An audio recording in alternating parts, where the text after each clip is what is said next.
Who knew that a 19-second video with zero thought would do better than a 20-minute video with 2 days analysis? Hello folks, welcome back. Today's the day England play Denmark at Wembley in the European Championship semi-final, and I've done previews for all the games so far, so this is no different, but we're doing it on game day. This is the day. It has to happen today.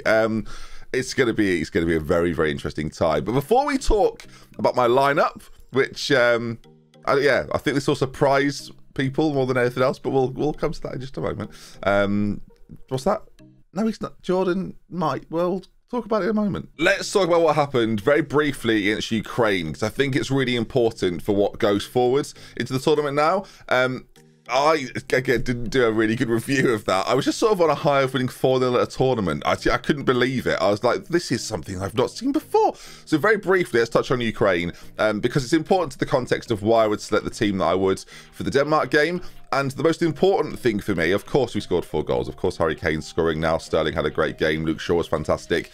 But I predicted pre-game that England would play a 5 at the back system. And that's what I thought would be the best way to stop anything that Ukraine would bring our way. They played that system. Of course, they changed it after the injury. And the good thing for me was England played that 5 at the back system. And sorry, you thought they played a 4? No, they didn't play a 4. But the TV showed a 4, so I can see why you'd think that. In terms of average positions, you can see it there for the England-Ukraine game.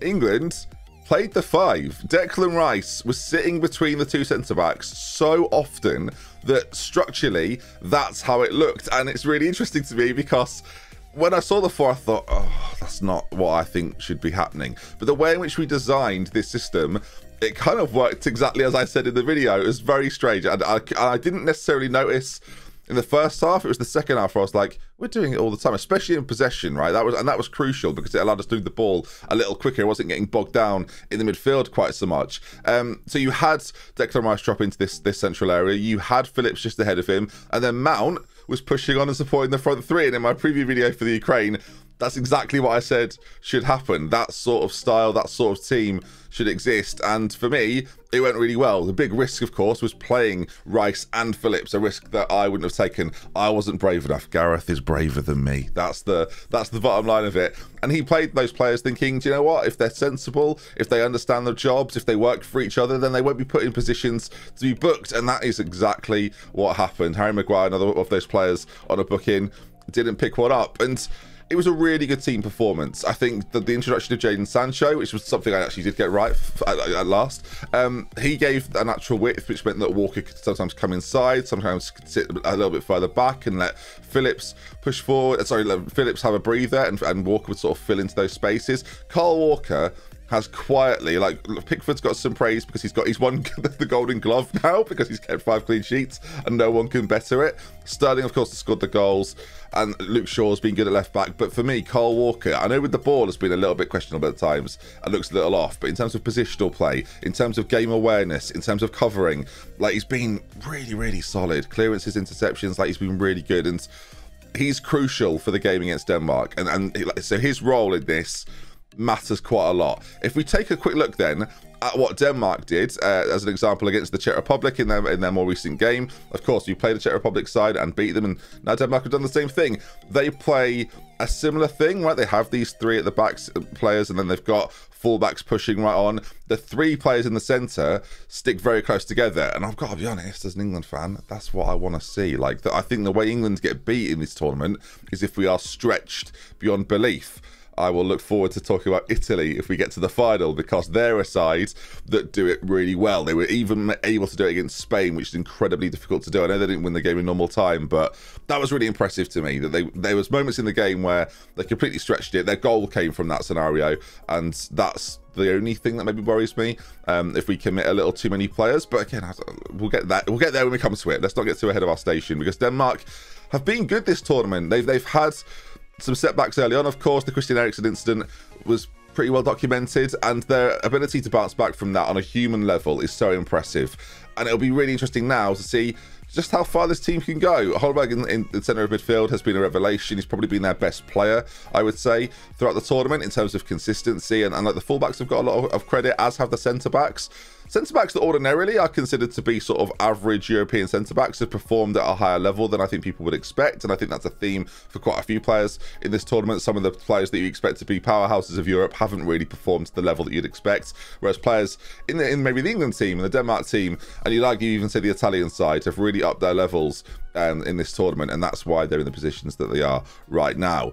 Offensively, they're very curious. Like Braithwaite, Dolberg, and Damsgaard cause problems. They are quite elusive, actually, as a front three. But if you can keep them in plain sight, then that gives you the best chance. And that's why Cole Walker's pace is so important. Braithwaite and Damsgaard, very, very quick. And that could be an issue. They might like to put in a lot of crosses, and Dolberg is just about the guy for that. Of course, Poulsen could come off the bench and cause problems later on in the game. And I'd expect to see him introduced quite early, actually, in the second half, if it's not going their way.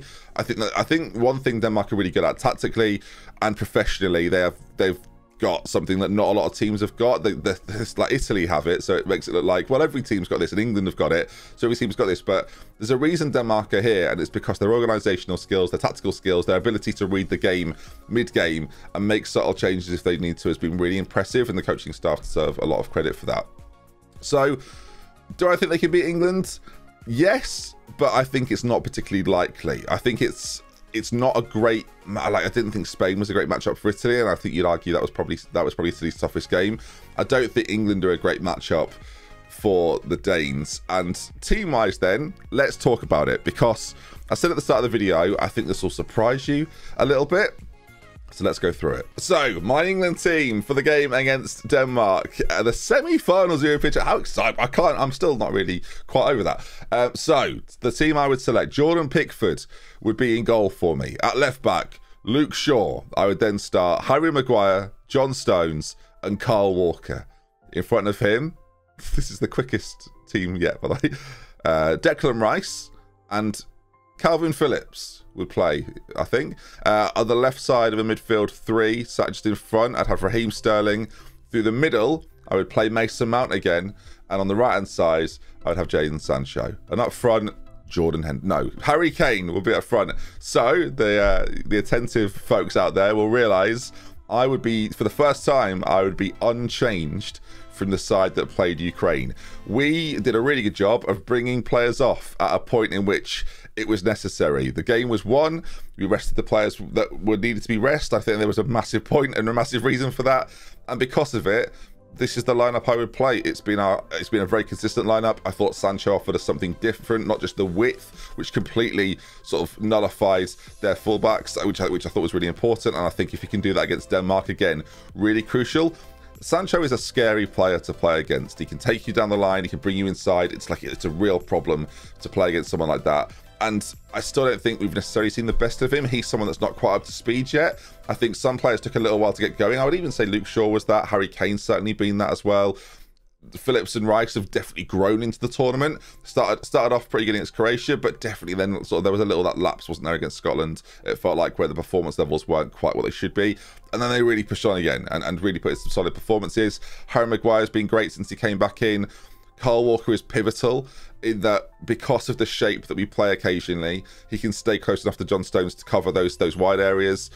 And if Rice is going to sit in, and if Phillips is going to do a job on Holberg, which to me is the battle of the game, Holberg has been the star for again. I said it before, the star for Denmark, and it's going to be crucial that someone disrupts him, whether that be Mount or whether that be Phillips. I think the important thing with Phillips and Mount specifically is that their energy levels are very, very high, and their ability to, again, to disrupt and to be irritating and to block passing lanes and to force backward passes and to force long balls. That's something we did brilliantly against Ukraine, and we did it against Germany at times as well, to say to them, well, you can't get through, so just sort of lump one and see what happens. And it didn't ever work, and that's what England want you to do against them. They don't want you to play really intricate passing in the centre of their pitch. They're trying to stop that from happening, but when teams are having the best joy against England, it feels like they're driving through the middle of that Rice, Phillips Mount situation, and I've talked about England trying to turn teams and get them going the other way. It's what England are most vulnerable to. And despite the fact that Stones and Maguire have had good tournaments, there have been moments where you've thought, blimey, that was a 1v1 situation we don't need. That was a situation where a player is sprinting through and 3 of us have collided into him and had to foul him, right? We saw that happen in a few games so far this tournament. That's where England appear to me to be quite vulnerable. Crosses and things like that, they seem to deal with relatively well. I think there are still moments where Jordan Pickford looks a little shaky from those moments, but again, he's had a good tournament. You can't really criticise him too much. The key thing, of course, for me is why England win the game, and that's because all of these things have to happen, but in the top end of the field with Sancho and specifically Sterling and Kane, England have one of the only sort of like world-class strikers. Like Mobley's a great player, don't get me wrong, but Harry Kane is that level above him, and that should be the difference against a side like Denmark. If they can handle Kane, and Christian Sinclair and Vestergaard will be doing their best to, then of course there is an opportunity for them to stop England. But if Harry Kane and his form, more importantly, now elevates to a level of I'm at this tournament now, then we have got a real chance, and that's very exciting as an England fan. I can't wait. Of course, I'll be doing my review at the end of the game. I don't know how long it'll be, but we might still talk about this game in a bit more detail after that anyway. Thank you for watching these videos. Hopefully you enjoyed the analysis that I'm bringing, and I will see you soon. Hopefully with England as finalists, but if not, I suspect Denmark will probably have deserved it. It'll be a good game. I look forward to it. Leave your thoughts, you do your predictions in the comment section down below. Let me know, team-wise, would you agree? Unchanged? You know, sometimes you've got to keep it simple. Love with care. Goodbye, everybody. Thanks for watching.